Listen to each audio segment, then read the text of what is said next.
Welcome back, everybody. It's kind of strange that I'm going to do this unboxing because the third generation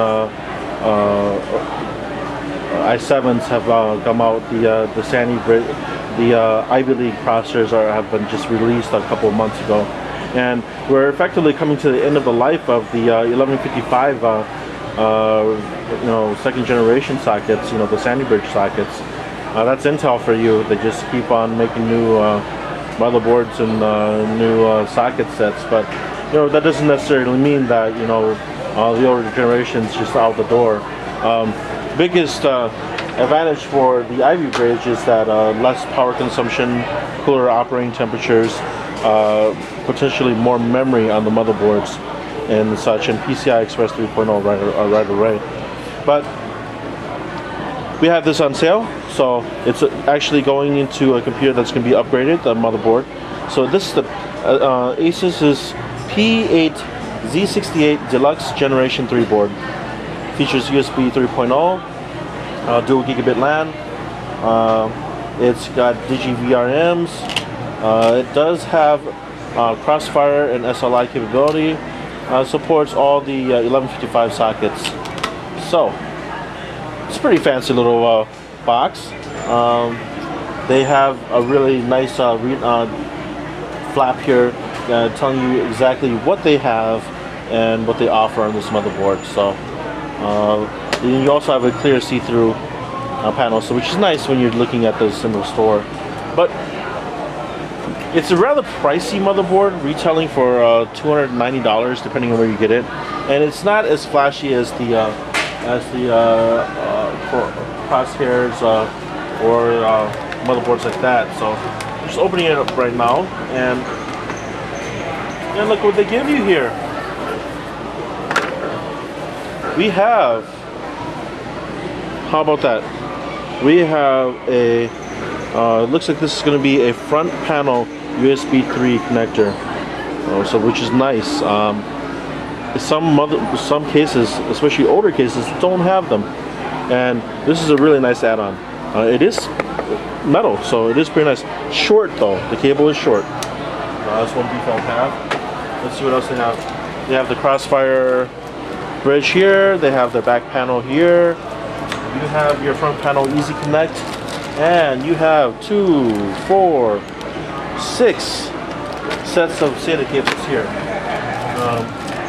You have your drivers and install and manual, and that's about it for what they packaged in this particular box here. And let's see what the motherboard looks like itself.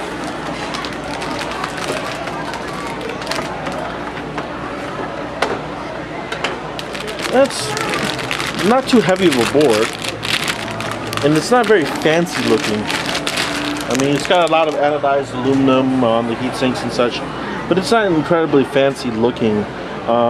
You do get, it is Crossfire, so you have 1, 2, 3 PCI Express, 2 PCI 1 Express 1, and 2 PCI, which is nice. So it's a very flexible board. You only have one USB 3 front header, which I'm very surprised about, especially for the price of the board.